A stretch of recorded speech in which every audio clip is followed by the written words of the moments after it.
Dear students, dear viewers, welcome again and assalamu alaikum. Hope all of you will be fine and your time will be going good. तो जो lesson हम आज discuss कर रहे हैं that is footprint is without feet, और इसके तकरीबन सभी क्वेश्चंस हमने ऑलरेडी फिनिश किए हैं. We have discussed it is textual question, then it is punctuation जो मार्क्स जिसमें आए हैं इस पे जो क्वेश्चन है, and finally we have to discuss it is writing work. और जो अभी इसका आखिरी क्वेश्चन बचा है दैट इज़ राइटिंग वर्क. इंशाल्लाह आज हम इसको डिस्कस करेंगे.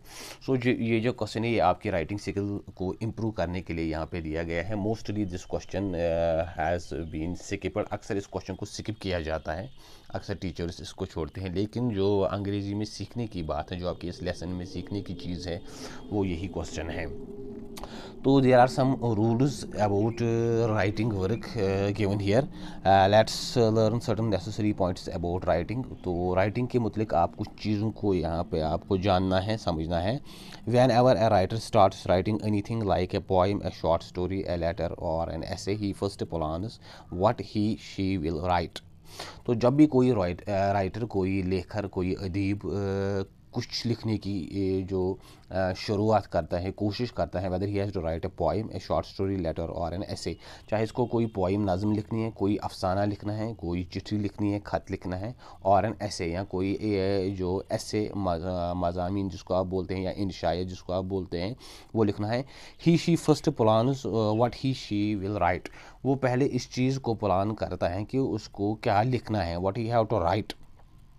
How he will organize the material. और जो दूसरी चीज़ है इसमें जो बड़ी अहम है कि जो इसका मटेरियल है, जो इसमें कंटेंट है, जो इसमें वो चीज़ें लिखेगा, कैसे इनको वो ऑर्गेनाइज करेगा. हाउ ही और she will organize that very material.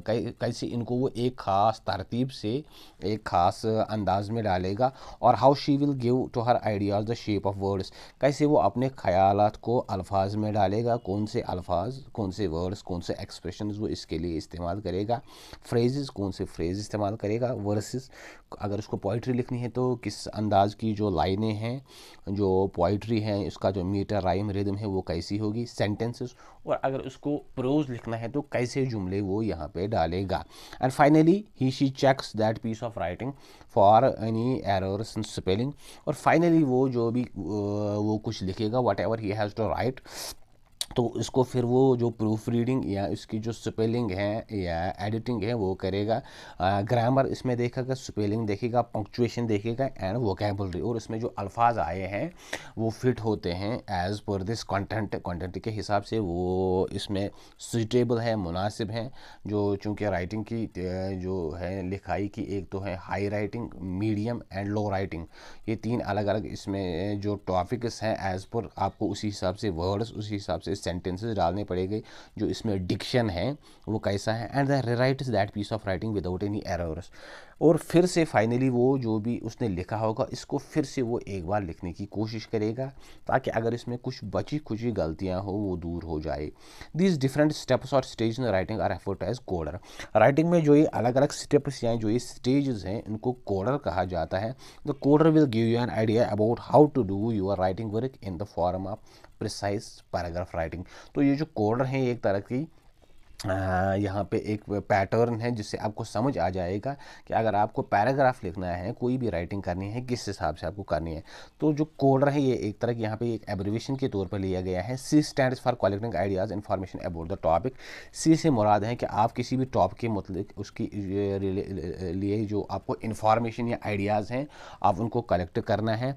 O stands for ordering organising the ideas information collected about the topic.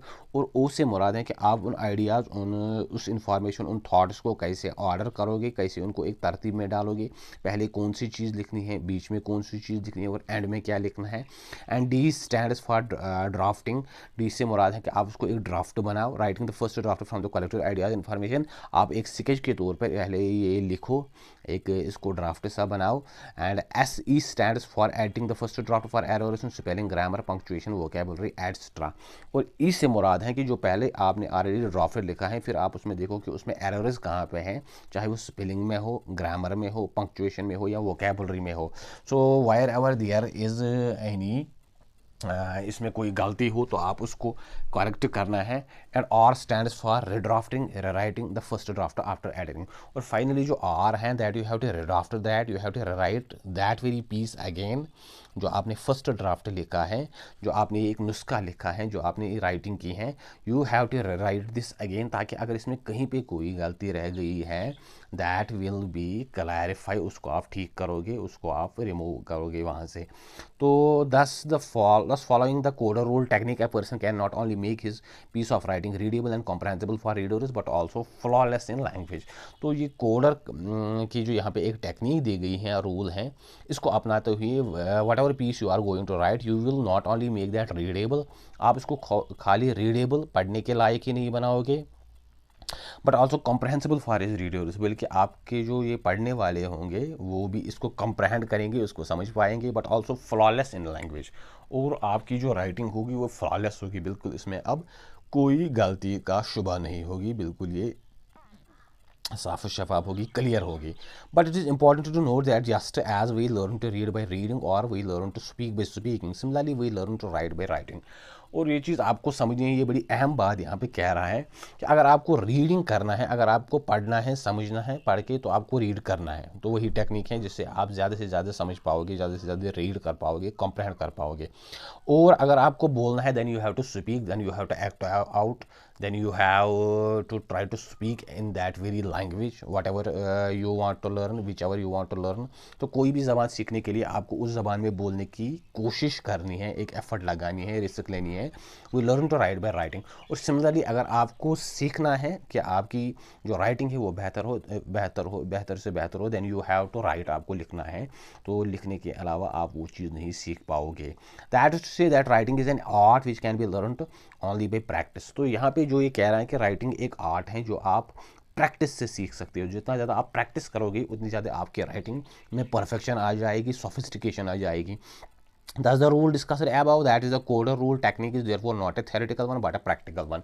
So the rule that has been discussed above, this coder rule, it is not theoretical. ये theoretical नहीं है that you will remember this and you will repeat these things, but you have to do it in practice. आपको इसका practical भी करना है, आपको इस पर अमल भी करना है, तभी आपकी जो राइटिंग है वो सच में इम्प्रूव हो जाएगी।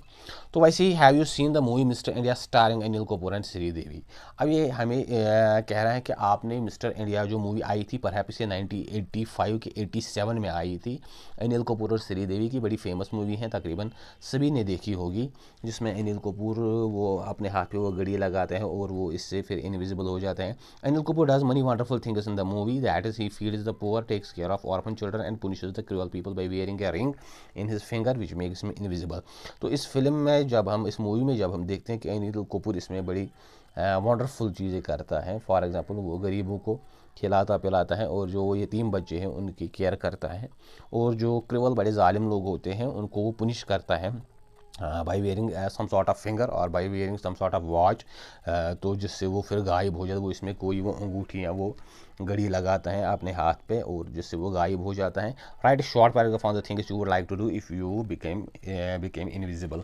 अब आपको एक पैराग्राफ सा लिखना है कि अगर आप इनविजिबल हो जाओगे, सपोज ये यहाँ पे एक प्रिजम्पशन है, if you will be invisible due to some technique, तो आप क्या करोगे, आप इसके बाद इस इनविजिबल होने का क्या फ़ायदा उठाओगे, आप क्या करना चाहोगे। तो इसका जो आंसर है वो इस तरह से है I would be extremely happy and make all my dreams come true. सबसे पहले अगर मैं इनविजिबल हो जाऊँगा तो इससे मैं बहुत चीज़ें कर सकता हूँ, एक बड़ा चांस मिल जाएगा मुझे कि मैं जो मेरे ड्रीम्स हैं, जो मेरे कुछ एम्बिशंस हैं, उनको मैं फुलफिल करूँ। I would first of all go to the best colleges and universities of the world to get education from there. अगर मेरी बात की जाए, अगर मुझे कहा जाए कि आप इनविजिबल हो जाओ, तो मैं ये चाहूँगा कि दुनिया की जो बड़े कॉलेजेस हैं, यूनिवर्सिटीज़ हैं, मैं वहाँ से पढ़ के आऊँ, वहाँ पे पढ़ने जाऊँ और कोई मुझे देख नहीं सकेगा। I would visit famous places and see all the wonders of the world. दुनिया में जो बड़ी फेमस मशहूर जो प्लेसेस हैं, कुछ जगह हैं या कुछ वंडर्स हैं, तो मैं वहाँ जाऊँगा, उनको देखना चाहूँगा। I would help people in society. मैं लोगों और समाज की मदद करना चाहूँगा जितना हो सके। I would also like to punish those people who try to tease trouble irritate and disrespect others. मैं उन लोगों को भी पुनिश करूँगा जो दूसरों को टीज़ करते हैं, तंग करते हैं, ट्रबल, उनको तकलीफ़ पहुँचाते हैं, इरिटेट करते हैं या डिसरेस्पेक्ट, दूसरों की बेइज्जती करते हैं। I would also like to help those people who are in dire need of some kind of help. मैं उन लोगों की भी मदद करना चाहूँगा जो जिनकी बड़ी ज़रूरत है कि उनको मदद पहुंची जाए. I would also like to have some fun as well. So these are some of the works I would like to do if I became invisible. इसके अलावा मैं कुछ फ़न, कुछ एन्जॉयमेंट, वो चीज़ें भी करना चाहूँगा. तो ये कुछ चीज़ें थी जो मैं करना चाहूँगा if I would become invisible, अगर मैं इनविजिबल हो जाऊँ, गायब हो जाऊँ. तो ये यहाँ पे आपको फाइनली एक पैराग्राफ लिखना है. मैंने यहाँ पे ऐसे लिखा है, आप अपनी अलग राय दे सकते हो as per your taste, as per your temperament. तो अगर आप इनविजिबल हो जाओगे, what will you do after that, आप उसके बाद क्या करना चाहोगे. तो ये आपकी जो राइटिंग वर्क है, यहाँ आपने देखा कोडर में पहले आपको कलेक्टिंग द आइडियाज़, फिर आपको उन ऑर्डरिंग दोज वेरी आइडियाज़, फिर इसको एक ड्राफ्ट बनाना है. Then you have to draft the things. आपको इसमें जो गलती हैं वो चीज़ें वो निकालनी है. और finally you have to rewrite और ड्राफ्ट. आपको फिर से उस चीज़ को लिखना है ताकि उसकी जो ग्रामेटिकल मिस्टेक हैं या डिक्शन के हिसाब से कोई गलती है या लैंग्वेज के हिसाब से या आइडिया के हिसाब से वो सब चीज़ें करेक्ट हो जाए. ये चीज़ आप प्रैक्टिस करो ताकि आपकी जो राइटिंग है इंग्लिश वो बेटर हो जाए और फ्यूचर में आपको इसमें कोई मसला ना हो जो हायर एजुकेशन या हायर स्टडीज़ हैं. और फाइनली यहाँ पे जो है, then you have, do you think Griffin misused his discovery, how. आपको क्या लगता है कि जो ग्रिफिन है उसने अपनी जो डिस्कवरी है उसको मिसयूज़ किया कैसे. हाँ, ग्रिफिन ने मिसयूज़ किया क्योंकि फाइनली जब हम देखते हैं वो एक क्रिमिनल, एक एंटी सोशल एक पर्सन बन गया जो सोसाइटी के लिए बड़ा खतरा था. और इसने चोरी की, उसने एक बंदे को मारा और उसने आग लगा दी और उसने ऐसी चीज़ें की जो बिल्कुल ये मिसयूज़ में आती हैं. That he misuse his discovery. तो how have you watched a science fiction movie, discuss it with your classmates. आपने कोई साइंस फिक्शन मूवी देखी है. तो अभी जो आजकल मूवीज़ का ट्रेंड चल रहा है मोस्टली उनमें साइंस फिक्शन मूवीज़ भी आती हैं. अगर आपने वो मार्वल सीरीज़ देखी होगी, एक्समैन सीरीज़ देखी होगी, या वो मैट्रिक्स जो मूवीज़ आती थी, या इसके अलावा वो ट्रांसफार्मर्स और जो या दूसरी इंडिया में अभी कुछ मूवीज़ बन रही हैं जैसे वो क्रिश आई थी या जो दूसरी मूवीज़ आती हैं, तो mostly they fall in the science fiction category. तो you have to discuss any science fiction movie you have watched with your classmates. अगर आपने कोई भी साइंस फिक्शन मूवी देखी है, आप अपने क्लासमेट से वो चीज़ डिस्कस करो कि उसमें कौन सा थॉट है या उसमें वो क्या कहना चाहते हैं, जो इसकी मैसेज है. Finally there is a side story readings, the invisible man है H.G. वेल्स की. कोई वर्क की आपको पढ़नी चाहिए. और इसकी जो मशहूर बुक है the time machine by H.G. Wells, ये भी आपको देखनी चाहिए. Finally there is the tongue twister, you have to pronounce this, you have to read this aloud. I wish to wish the wish you wish to wish, but if you wish the wish the witch wishes, I don't wish the wish you wish to wish. And ये आपको पढ़ना है. You have to pronounce this. So dear viewers, ये थी हमारी lesson footprints without feet. Finally आज हमने इसको फिनिश किया. We have completed the lesson. उम्मीद है आपको ये जो मैंने यहाँ पे टॉपिक्स पढ़ा है, कुछ क्वेश्चंस देखे हैं, पंक्चुएशन देखी है, राइटिंग वर्क देखी है, आपको ये चीज़ें समझ आई होंगी. अगर आपको वीडियो अच्छा लगे तो इसको शेयर करें, चैनल को सब्सक्राइब करें और बेल आइकन पर क्लिक करें ताकि जो और नेक्स्ट आने वाली वीडियोज़ हैं वो भी आप तक पहुँच सके और अपनी राय दें. Wish you all the best and thank you.